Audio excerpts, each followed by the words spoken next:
Тоа почнува со исповед, кај што човек ќе преземе одговорност за сопствените гревови прво.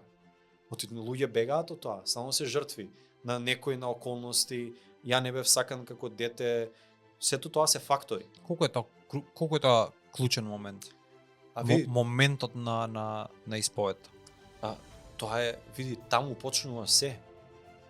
Зборувам во духовниот живот, исповета, еден колега попаметен од мене, C.S. Луис го има кажано тоа, покојен е одамна, вика, исповед е моментот кога застануваш на страната на вистината против себе си.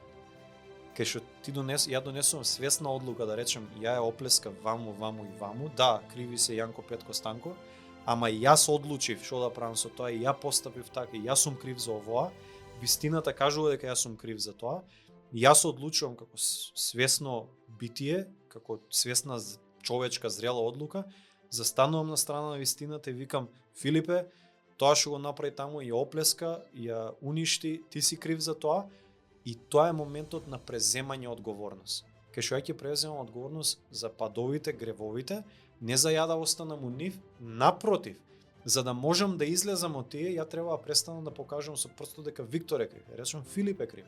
И ако Филип се поправи, Виктор може на глава да застане против Филип, не може ништо да направи.